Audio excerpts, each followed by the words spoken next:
أعوذ بالله من الشيطان الرجيم بسم الله الرحمن الرحیم ومن الناس من يتخذ لوگوں میں سے بعض وہ لوگ ہیں جو بناتے ہیں من دون اللہ اللہ کے سوا اندادن دوسروں کو خدا کا شریک یحبونہم وہ ان سے ایسے محبت کرتے ہیں کحب اللہ جیسے اللہ سے محبت کرنی چاہیے والذین آمنوا اور جو ایمان والے ہیں اشد حبا للہ وہ اللہ تعالیٰ کے لیے محبت میں سب سے زیادہ سخت ہیں وہ اللہ سے سب سے زیادہ سخت محبت کرنے والے ہیں وَلَوْ يَرَى الَّذِينَ ظَلَمُوا اور اگر دیکھیں وہ لوگ جنہوں نے ظلم کیا اذ يَرَوْنَ الْعَذَابَ جبکہ وہ عذاب کو دیکھیں گے قیامت کے دن اور وہ یہ سمجھ جائیں گے کہ ان القوۃ للہ جمیعا کہ بے شک ساری قوتیں ساری طاقتیں اللہ ہی کے لیے وان اللہ شدید العذاب اور بے شک اللہ تعالیٰ سخت پکڑنے والا ہے سخت عذاب والا اس وقت کیا ہوگا اذ تبرأ الذین اتبعوا جبکہ بیزار ہو جائیں گے وہ لوگ جن کی پیروی کی گئی جن کی اتباع کی گئی من الذین اتبعوا ان لوگوں سے بیزاری کریں گے کہ جنہوں نے ان کی اتباع کی ورأوا العذاب اور وہ لوگ عذاب کو دیکھ رہے ہوں گے اور عذاب کو دیکھ لیں گے وتقطعت بهم الاسباب اور ان کے سارے اسباب منقطع ہو جائیں گے وقال الذین اتبعوا اس وقت وہ لوگ کہیں گے جنہوں نے پیروی کی تھی لو ان لنا کرۃ ہے کاش کہ ہمارے لیے دنیا میں لوٹ جانا ممکن ہوتا تو فنتبرأ منہم ہم بھی ان لوگوں سے اسی طرح بیزاری کا اظہار کرتے کما تبرؤوا منا جیسا کہ انہوں نے آج ہم سے بیزاری کا اظہار کیا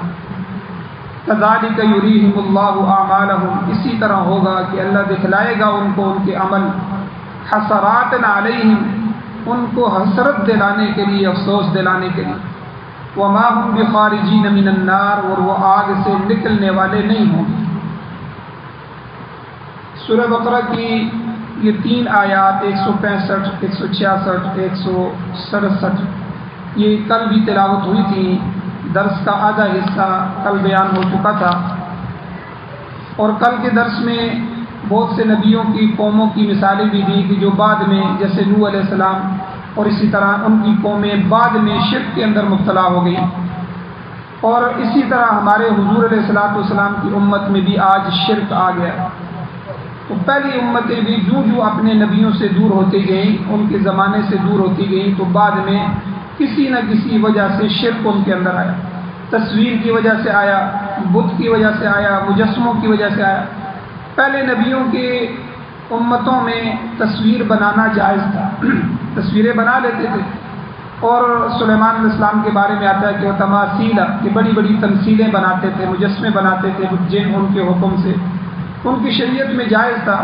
اسی طرح مجسمہ بنانا کسی کا جسم بنانا یہ بھی جائز تھا تو شریعت محمدیہ کیونکہ یہ آخری شریعت ہے اور قیامت تک کے لیے ہے اور ان کے بعد حضور کے بعد نبی نے بھی کسی نے نہیں آنا تو ہر چور دروازہ جس دروازے سے شرک داخل ہو سکتا تھا اس دروازے کو اس شریعت میں بند کر دیا گیا تصویر سازی کو منع کر دیا گیا مجسمہ سازی کو منع کر دیا گیا اور ہر وہ چیز جس سے کسی نہ کسی طرح شرک کا شائبہ بھی ہو سکتا تھا اس دروازے کو امت محمدیہ کے لیے شریعت محمدیہ کے واسطے سے بند کر دیا گیا اور اللہ نے کل کے درس میں بیان کیا تھا کہ جب یہ مشرکین جو ہے اپنے معبودوں کے ساتھ شرک کرتے ہیں تو ان کی محبت ان کے دل میں اس طرح بیٹھتی ہے کہ یحبونہم کحب اللہ جس طرح ان ایمان والوں کو اللہ سے محبت ہوتی ہے یا ان کو اللہ سے محبت کرنی چاہیے ایسی محبت وہ اپنے معبودوں سے کرتے ہیں اور یہی غلط محبت جو ہے یہی شرک کا سبب بنتی ہے تو کل میں نے یہ بات بھی بیان کی تھی کہ اصل محبت بالذات جو ہے یہ صرف اللہ کی ہوتی ہے کوئی ذات اگر محبت کے لائق ہے تو وہ صرف اللہ کے ہے باقی جتنی بھی ذاتیں ہیں ان سے جو ہم محبت کرتے ہیں وہ اللہ کے حکم سے کرتے ہیں ان کی ذات سے محبت اللہ نے حکم دیا اپنے والدین سے محبت کرو ہم اللہ کے حکم سے محبت کرتے ہیں اپنی اولاد سے محبت کرو بیوی سے محبت کرنا صدقہ ہے یہ اللہ کا حکم ہے اسی طرح اولیاء اللہ سے محبت کرو، انبیاء سے محبت کرو، علماء سے محبت کرو، مجاہدین سے محبت کرو، شہداء سے محبت کرو. یہ جتنی بھی محبتیں ہیں یہ ذاتی نہیں ہیں، ان کی ذات سے نہیں ہیں، بلکہ کیونکہ وہ اللہ کے لیے ہیں تو اللہ نے حکم دیا تو ہم اللہ کے حکم سے ان کی محبت کرتے ہیں. جو آدمی اللہ کی محبت کے درجے میں جا کے ان سے محبت کرے گا تو وہ شرک کے اندر مبتلا ہو جائے. اور اسی طرح محبت کی کل 3 قسمیں بھی بیان ہوئی تھیں. ایک طبعی محبت ہوتی ہے، ایک عقلی محبت ہوتی ہے، ایک شرعی محبت ہوتی ہے. ان تینوں قسموں کو بھی کل تفصیل سے ان کا بیان ہوا تھا. آج کے درس میں محبت کرنے کی وجوہات کیا ہیں؟ کئی وجہ ہوتی ہیں. آدمی کسی سے محبت کرتا ہے، اس کے پیچھے کوئی وجہ ہوتی ہے. سب سے پہلی وجہ کہ جمال ہے. کوئی آدمی کسی کے جمال کو دیکھتا ہے، کتنا خوبصورت ہے، اس سے محبت ہو جاتی ہے. تو حضور نے حدیث میں فرمایا، نبی علیہ السلام نے فرمایا ان اللہ تعالی جمیل یحب الجمال. اللہ تعالیٰ خوبصورت ہیں، جمیل ہیں اور جمال کو پسند کرتے ہیں. تم بھی خوبصورت رہا کرو، صاف ستھرے رہا کرو، پاکیزگی میں رہو، صفائی ستھرائی میں رہو. اللہ صاف ستھرے ہیں، اللہ صفائی ستھرائی کو پسند فرماتے ہیں. تو اگر جمیل ہونا، جمیل بالذات جو ہے یہ صرف اللہ کی ذات. اللہ خود جمیل اور خوبصورت ہے. دنیا سب کو جو خوبصورتی ملی ہے یہ تو اللہ نے ان کو عطا کی ہے. اللہ کسی کی خوبصورتی لے لیں. کتنے چہرے خوبصورت ہوتے ہیں لیکن ایکسیڈنٹ ہوتا ہے یا کوئی ایسا واقعہ ہو جاتا ہے وہ چہرہ ختم ہو جاتا ہے.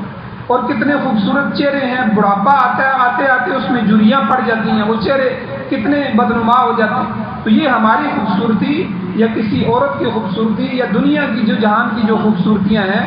اب دیکھیں کتنے بڑے بڑے پھول لگتے ہیں، پھل لگتے ہیں، ایک علاقہ سبز شاداب ہو جاتا ہے، لیکن جو ہی بہار گزرتی ہے، خزاں آتی ہے تو سارے پتے جھڑ جاتے ہیں، وہ سارا کا سارا علاقہ خشک ہو جاتا ہے، زرد ہو جاتا ہے، درخت خالی خالی ہو جاتے ہیں. تو یہ خوبصورتیاں عارضی ہیں. یہ تو خوبصورتیاں اللہ نے دی ہیں. کوئی انسان کو خوبصورتی اللہ نے دی ہے. اللہ کی خوبصورتی بالذات ہے، اس کی ذات ہی خوبصورت ہے. تو اس لیے اگر آپ جمال کی وجہ سے کسی کو پسند کرنا چاہتے ہیں تو تب بھی اللہ کی ذات اس لائق ہے کہ اس کو پسند کیا جائے، اس سے محبت کی جائے. اور دوسرا جو اللہ کی صفات ہیں تو اللہ کی صفات میں سے ایک جمال بھی اس کی صفت ہے. اللہ کی صفتوں میں سے ایک صفت ہے جمال ہونا، اور یہ ایک محبت کی وجہ ہے. دوسری وجہ کسی کا کمال ہم دیکھتے ہیں، بہت کامل آدمی ہے، بڑا ہے، ٹھیک ہے، عہدے کے لحاظ سے ہو یا کسی اور لحاظ سے ہو، زمین کے لحاظ سے ہو، جائیداد کے لحاظ سے ہو، کمال دیکھ کے ہم جو ہے اس سے محبت شروع کر دیتے ہیں. تو اللہ کا کمال بھی کمال بالذات ہے، یہ بھی اللہ کی صفت ہے. باقی چیزوں میں جو کمال ہے یہ اللہ نے عطا کیا ہے. تو لہٰذا اس لحاظ سے بھی محبت کے لائق ذات خداوندی ہی ہے. اور اسی طرح تیسری محبت کی وجہ احسان ہے. جو آدمی کسی پہ احسان کرتا ہے اس سے محبت ہو جاتی ہے. حدیث میں حضور علیہ السلام نے فرمایا الانسان و عبد الاحسان. انسان احسان کا بندہ ہے. جب کوئی آدمی کسی کے ساتھ نیکی کرتا ہے، احسان کرتا ہے، اچھا سلوک کرتا ہے تو اس کی محبت اس کے دل میں آ جاتی ہے. تو اللہ سے بڑا محسن کون ہے؟ اللہ سے بڑا احسان کرنے والا کون ہے؟ لہذا جتنے بھی ہمیں احسان نظر آ رہے ہیں، دیکھیے اللہ نے ہمیں پیدا کیا، ہماری ذات کو پیدا کیا، پھر اللہ نے ہمیں صحت عطا فرمائی، اللہ نے ہمیں ان گنت جو ہے احسانات ہمارے جسم میں ہمارے اوپر فرمائے، پھر جسم سے ہٹ کے اللہ نے ہمیں زمین گھر آباد کر کے دیے، ہمیں ملک دیا، ہمیں آزادی عطا فرمائی، پھر اللہ نے ہمیں بے شمار نعمتیں ہیں. اللہ قرآن میں فرماتے ہیں وَإِن تَعُدُّوا نِعْمَةَ اللَّهِ لَا تُحْصُوهَا. اگر تم اللہ کی نعمتوں کو گننا شروع کر دو تو تم شمار نہیں کر سکتے. تمہارے کیلکولیٹر خراب ہو جائیں گے، تمہاری مشینریاں ختم ہو جائیں گی، تمہاری انگلیاں گھس جائیں گی، لیکن اللہ کی نعمتوں کو شمار نہیں کر سکتے. تو اس لیے اگر کوئی احسان کی وجہ سے محبت کرنے کے لائق کوئی ذات ہے تو مخلوق کا فرض ہے کہ وہ اپنے محسن کے ساتھ محبت کرے، اور وہ اللہ کی ذات ہے کہ اللہ نے اتنے احسانات فرمائے ہیں کہ جن کو ہم شمار نہیں کر سکتے. چوتھی وجہ محبت کی نفع نقصان کا معیار، کہ یہ آدمی مجھے نفع دینے والا ہے یا اس سے نقصان ہو سکتا ہے یا اس کی وجہ سے میں نقصان سے بچ سکتا ہوں، یہ میرے ساتھ ہوا، اس کا تعاون مجھے حاصل ہوا تو مجھے کوئی نقصان نہیں دے سکتا. تو یاد رکھیں کہ نفع کی اگر توقع ہے تو اللہ کی ذات سے ہے، نقصان جو ہے دینے والی ذات ہے تو وہ اللہ کی ذات ہے. نفع نقصان اللہ کے علاوہ کوئی نہیں دے سکتا. اس لیے اگر اس کو بھی دیکھا جائے تو نافع اور ضار اللہ کی ذات ہے، اس وجہ سے بھی اللہ کی ذات سے محبت ہونی، یعنی جتنی وجوہات آپ محبت کی تلاش کر سکتے ہیں وہ ساری کی ساری اللہ کی ذات میں وجہ الکمال پائی جاتی ہے، پوری کی پوری پائی جاتی ہے، اللہ کی ذات میں بالذات پائی جاتی ہے۔ تو یہ اللہ کو کسی نے عطا نہیں کی، یہ چیزیں اللہ کی ذات میں یہ چیزیں موجود ہیں۔ ہاں باقی ساری مخلوق کو جو اللہ نے کمال عطا کیا، جو اللہ نے احسان عطا کیا، جو اللہ نے جمال عطا کیا، جو اللہ نے نفع نقصان کی تھوڑی بہت طاقت عطا فرمائی، یہ ساری کی ساری عطائی ہے، اللہ کی دی ہے، ان کی ذات کے اندر یہ چیز نہیں۔ ورنہ ذاتی طور پر اگر اللہ چاہے کوئی تو نقصان دے سکتا ہے، اگر اللہ نہ چاہے تو کوئی ذاتی طور پہ نقصان بھی نہیں دے سکتا۔ تو اس لیے محبت جو ہے یہ صرف اللہ کی ذات سے ہونی چاہیے۔ تو بت اور معبودان باطلہ اور وہ شخصیات جو اولیاء اللہ ہیں یا انبیاء ہیں، یہ اپنی ذات میں نہ نفع دے سکتے ہیں نہ نقصان دے سکتے ہیں، یہ سب کے سب اللہ کے محتاج ہیں، اللہ کے حکم کے محتاج ہیں۔ اس لیے اگر کوئی ذات محبت کے لائق ہے تو وہ صرف اللہ کی ذات ہے۔ اس لیے اللہ نے یہاں گلہ فرمایا یحبونہم کحب اللہ، کہ وہ اپنے بنائے ہوئے معبودان باطلہ سے اس طرح محبت کرتے ہیں جیسا کہ ان کو اللہ سے محبت کرنی چاہیے۔ وہ گویا کہ محبت کا معیار اللہ کے معیار کے مقابلے میں لا کر ان سے محبت کرتے ہیں۔ اب محبت کا ایک اور معیار ضروریات زندگی کی تکمیل ہے۔ ہماری زندگی کے لیے جو ضروریات ہیں ان کا کامل ملنا۔ اب انسان کا مال ہے، مال سے محبت ہو جاتی ہے، متاع سے محبت ہو جاتی ہے، کاروبار سے محبت ہو جاتی ہے، گھر بار سے محبت ہوتی ہے، زن اولاد سے محبت ہوتی ہے۔ یہ سب کی سب ضروریات کے تکمیل کا ذریعہ ہے، یہ ہماری ضرورتیں ہیں۔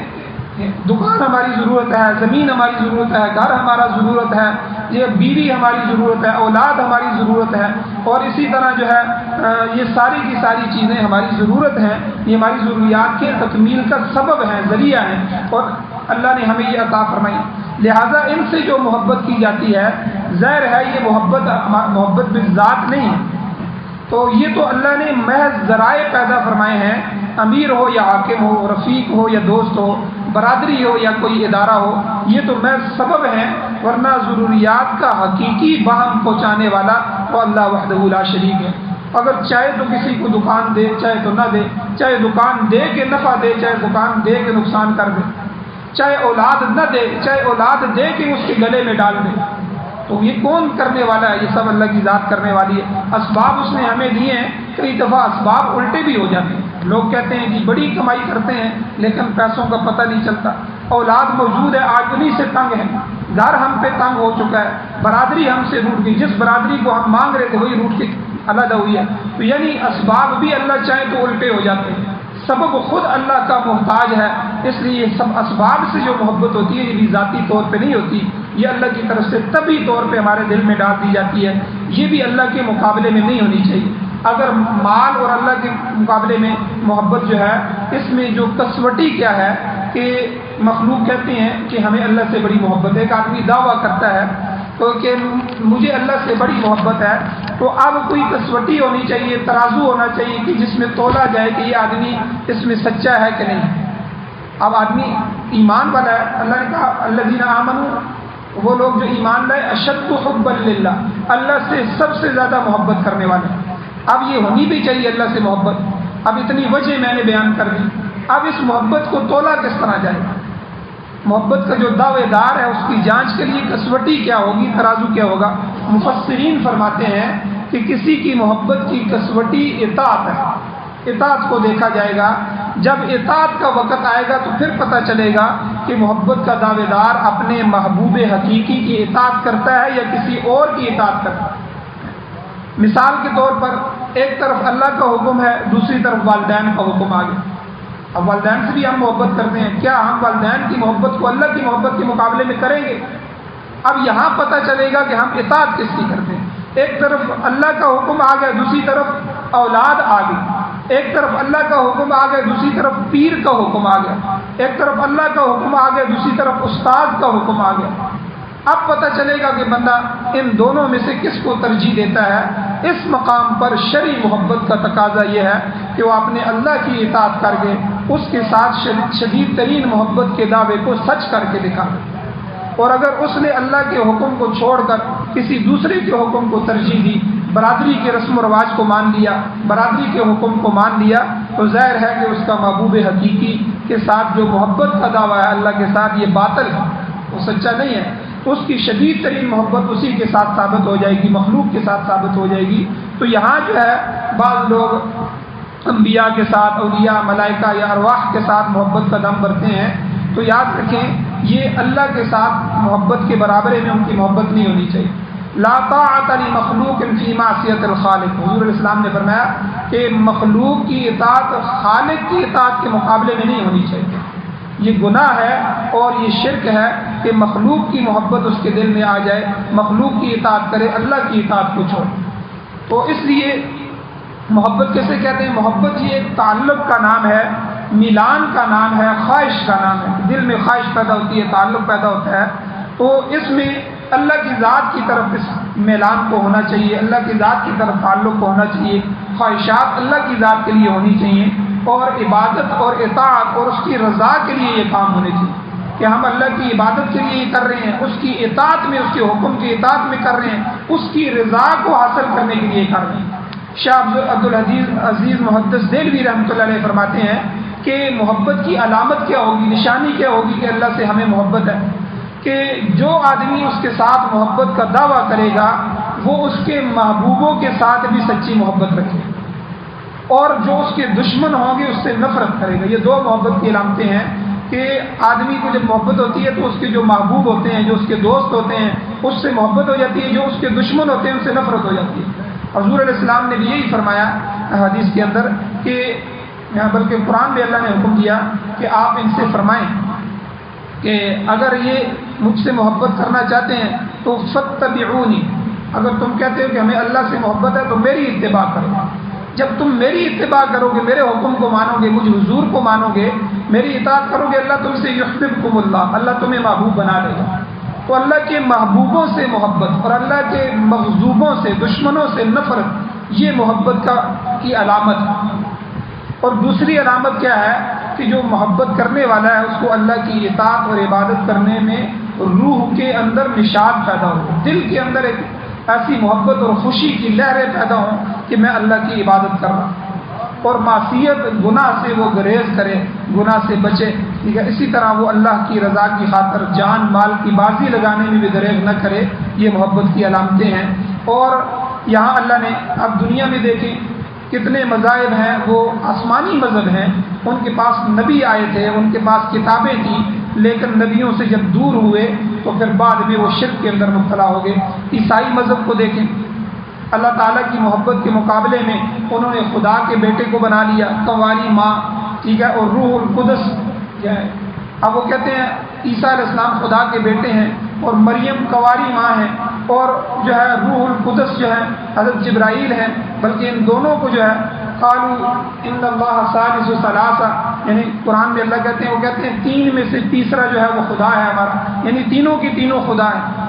یہ مشرکانہ جو محبت ہے یہ حضرت عیسیٰ علیہ السلام نے تو نہیں لائی تھی، یہ تو جو ہے ان کی کتابوں میں تو موجود نہیں تھی، یہ خود ہی محبت میں اتنے بڑے کہ انہوں نے عیسیٰ علیہ السلام کو بھی خدا بنا دیا۔ اور اسی طرح ہندوؤں کو دیکھیں کہ انہوں نے بھی محبوب حقیقی کے بجائے پرماتما ہے، ویشور ہے، اور اسی طرح ایشور کہتے ہیں، اور ان کی دیویاں بنی ہوئی ہیں، جو ہے درگا دیوی ہے، لکشمی ماتا ہے، فنا ہے، بلکہ 33 کروڑ خدا انہوں نے بنا لیے ہیں، اور وہ سادھو جو ہیں ان کے، اور اسی طرح رشی جو ہیں ان کی محبت کے اندر جو ہے وہ انہی کے لیے تو محبت کرتے ہیں، اور اس میں اتنے بڑے ہیں کہ نظر و ریاض بھی ان کے لیے مان رہے ہیں۔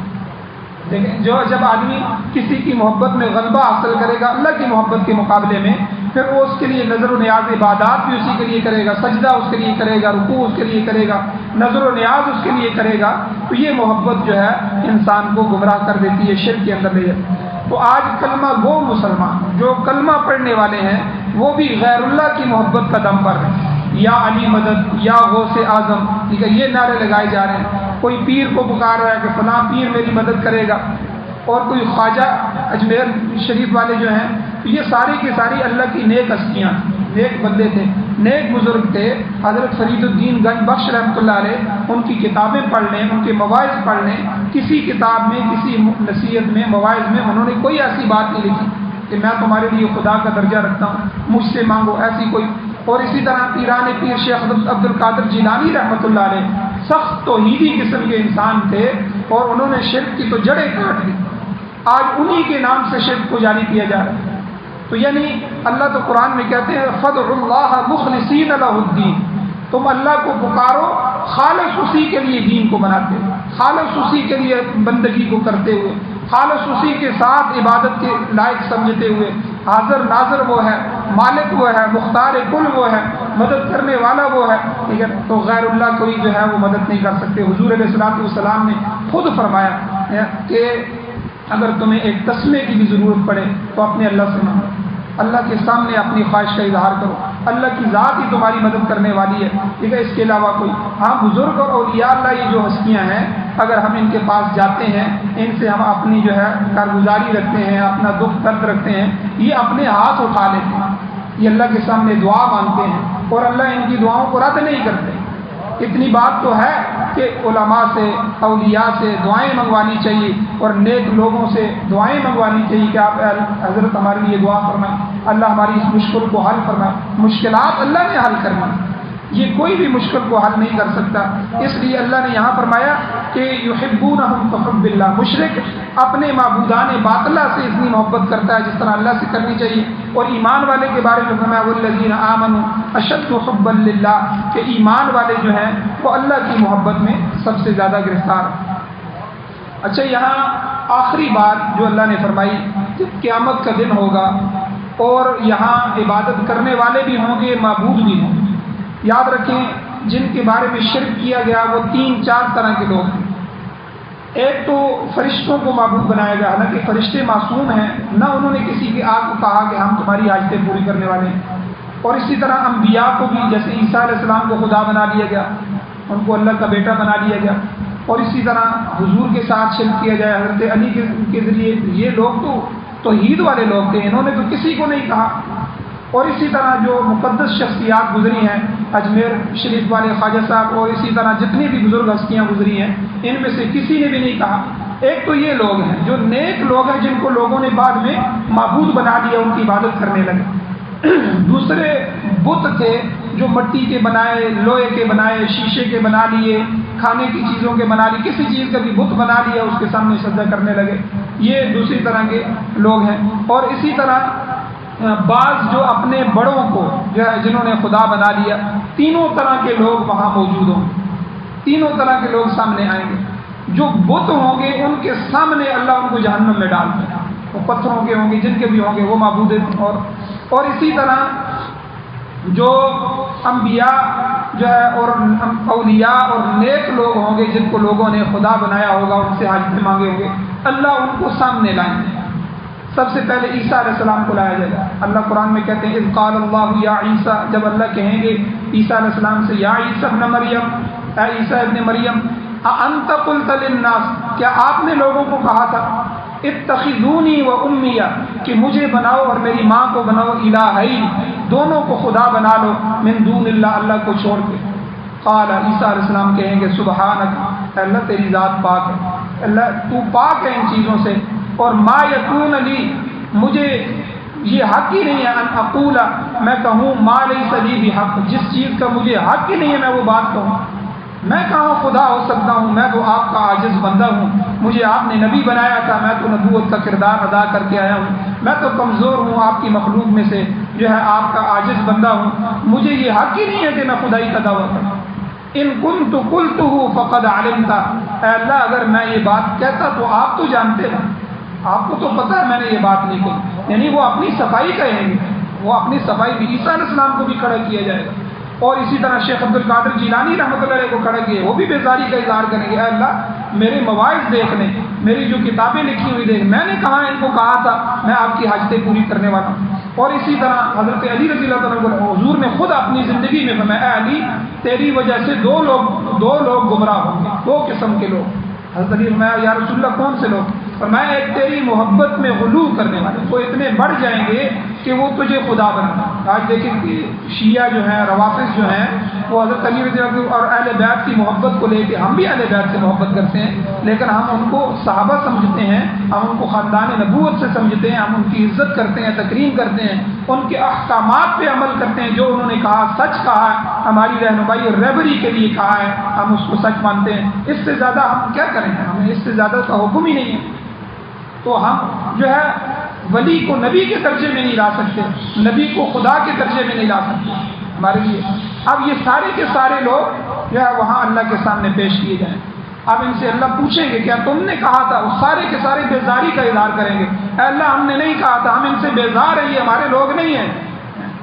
اس وقت کیا منظر ہوگا؟ اللہ قرآن میں اس منظر کو وَلَوْ يَرَى الَّذِينَ ظَلَمُوا، کاش کہ تو دیکھ لیتا اس ظالم کو کہ اِذْ يَرَوْنَ الْعَذَابَ، جب وہ اپنی آنکھوں سے عذاب کو دیکھ رہے ہوں گے، جہنم کو بھی دیکھیں گے، بھڑک رہی ہوگی، اور یہ بات سمجھ لیں گے أَنَّ الْقُوَّةَ لِلَّهِ جَمِيعًا، آج تو ساری طاقتیں اللہ کی ہیں، آج تو کوئی نہیں بچا سکتا، کوئی نبی کوئی ولی اللہ کے ہاتھ سے ہمیں نہیں بچا سکتا، اور آج تو ہمارے لیے کوئی نبی بھی تھر تھر کانپ رہے ہوں گے، انبیاء کانپ رہے ہوں گے کہ آج اللہ کے جلال سے ہم بچ جائیں، کسی طرح ہماری جو ہے اللہ ہمارا سامنا نہ ہو جائے۔ تو اس وقت ان کو سمجھ آ جائے گی ان القوۃ للہ جمیعا، ساری طاقتیں ساری قوتیں اللہ کے لیے ہیں، وان اللہ شدید العذاب، اور اللہ سخت عذاب دینے والے ہیں۔ اور اس وقت کیا منظر ہوگا؟ اللہ اس منظر کو پیش کر رہے ہیں آیات کے اندر، اذ تبرأ الذین اتبعوا من الذین اتبعوا، وہ لوگ جنہوں نے اتباع کی ہے ان سے بیزاری کا اظہار کر دیں گے وہ لوگ جن کی انہوں نے اتباع کی۔ وہ سارے کے سارے معبودان باطلہ اللہ کے سامنے کہیں گے، سارے پادری، سارے رشی، سارے پیر، سارے انبیاء، سارے اولیاء، اے اللہ ہم نے ان کو نہیں کہا تھا، ہمارا ان کے ساتھ کوئی تعلق نہیں ہے، ہم آج ان سے بیزاری کا اظہار کرتے ہیں، ہم نے کوئی ان کو جو ہے اللہ وحدہ لا شریک کے مقابلے میں شرک کرنے کا نہیں کہا۔ اب اللہ کہتے ہیں وَرَأَوُا الْعَذَابَ، عذاب بھی دیکھ رہے ہوں گے، وَتَقَطَّعَتْ بِهِمُ الْأَسْبَابُ، سارے سبب ان سے ختم ہو جائیں گے، منقطع ہو جائیں گے، کوئی بخشش کا بہانہ ان کے پاس نہیں ہوگا۔ مشرک کے لیے یاد رکھیں کوئی مغفرت نہیں ہے، گناہگار ہیں ہم، گناہگار کے لیے مغفرت ہے، اللہ کے نبی شفاعت فرمائیں گے، سارے لوگ سفارشی ہوں گے، حافظ شفاعت فرمائے گا اللہ، لیکن جس نے شرک کیا ہوگا اس کے لیے نبی کی سفارش بھی نہیں ہے، کسی کی کوئی سفارش نہیں ہوگی۔ جس نے جو ہے کسی ولی کو اللہ کے مقابلے میں بنا دیا، حاجت روا مشکل کشا بنا دیا، ان کو پکارنے لگا اللہ کے مقابلے میں، تو اس لیے وہاں اللہ فرماتے ہیں وَرَأَوُا الْعَذَابَ، عذاب بھی دیکھ رہے ہوں گے، وَتَقَطَّعَتْ بِهِمُ الْأَسْبَابُ، سارے اسباب ان سے منقطع ہو جائیں گے، کوئی ایسا سبب ان کے پاس نہیں رہے گا کہ جو ان کی بخشش کروائے گا۔ اب یہ کیا کہیں گے؟ وَقَالَ الَّذِينَ اتَّبَعُوا، اس وقت یہ لوگ کہیں گے جنہوں نے پیروی کی ہوگی، لو ان لنا کرۃ، ہائے کاش ہمارے لیے دنیا میں لوٹ جانا ہوتا۔ یہ وہ حسرت اور افسوس اللہ کے ذکر کر رہے ہیں، ہائے کاش ایک موقع ہمیں مل جائے، ایک موقع دنیا میں دوبارہ جانے کا ہمیں مل جائے، ہم وہاں جا کے کیا کریں گے؟ فنتبرأ منہم، ہم انہی معبودان باطلہ سے بیزاری کا اظہار کریں گے، کما تبرؤوا منا، جیسا کہ آج انہوں نے ہمیں چھوڑ دیا۔ ہم وہاں جا کے کہیں گے کہ یہ مشکل کشا نہیں، یہ حاجت روا نہیں، یہ حاجت روا اور مشکل کشا صرف اللہ کی ذات ہے، آج اللہ ہمیں صرف ایک موقع دے دیں اور ہمیں کسی طرح جو ہے دنیا میں جانے کا ایک موقع مل جائے، لیکن اللہ فرماتے ہیں کوئی موقع نہیں ہوگا، ان کو دنیا میں دوبارہ بھیجا نہیں جائے گا، بس یہ دنیا ہی صرف ایسی ہے کہ اس میں ہم جو کر سکتے ہیں وہ کر سکتے ہیں، لیکن اس کے بعد آخرت کے بعد دوبارہ دنیا میں لوٹ جانا نہیں ہوگا۔ اور اللہ کہتے ہیں کذالک یریہم اللہ اعمالہم، اللہ ان کو ان کے اعمال دکھلائے گا، جو وہ عبادتیں کرتے تھے، جو وہ شرک کرتے تھے، اللہ ان کو دکھلائے گا۔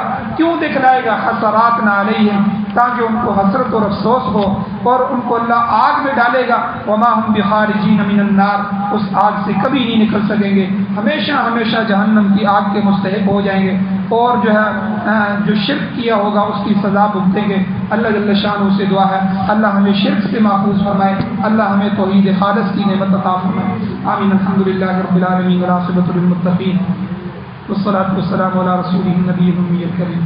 اللهم ربنا آتنا فی الدنیا حسنۃ وفی الآخرۃ حسنۃ وقنا عذاب النار۔ یا اللہ ہماری کمیوں کو معاف فرما، یا اللہ اپنے در کا محتاج بنائیں، یا اللہ در در کی محتاجگی سے ہمیں محفوظ فرمائے، یا اللہ حضور علیہ الصلوۃ والسلام، اہل بیت، صحابہ کرام، تابعین، تبع تابعین، اولیاء اللہ، علماء کرام کی محبت نصیب فرمائیے یا اللہ، ان حضرات کے نقش قدم پر چلنا ہمیں نصیب فرمائیے یا اللہ، قرآن و سنت سے محبت نصیب فرمائیے، قرآن و سنت کا غلبہ نصیب فرمائیے، قرآن و سنت کو بطور آئین، بطور دستور، بطور ضابطۂ حیات، بطور نظام ہمیں نصیب فرمائیے، دنیا کے سارے باطل نظاموں کو ختم فرمائیے، اپنے نظام کو غالب فرمائیے یا اللہ، جب تک زندگی ہو عزت والی، وقار والی، ایمان والی، فرمانبرداری والی زندگی نصیب فرمائیے، جب بھی موت آئے تو سعادت والی، شہادت والی موت نصیب فرمائیے یا اللہ، جو مشکلات کے اندر پھنسے ہوئے ہیں یا اللہ، ان کی مشکلات کو حل فرمائیے یا اللہ، جو مقروض ہیں ان کے قرضوں کے پورا کرنے کے غیب کے خزانوں سے اسباب پیدا فرمائیے، بندوبست فرمائیے یا اللہ، جو بیمار ہیں ان کو شفائے کاملہ عاجلہ مستمرہ عطا فرمائیے یا اللہ، جو ایمان کی حالت سے اس دنیا سے جا چکے ہیں یا اللہ، ان کی بخشش فرمائیے، بلند درجات عطا فرمائیے، ہم سب کو بھی قبر، حشر، آخرت کی تیاری نصیب فرمائیے۔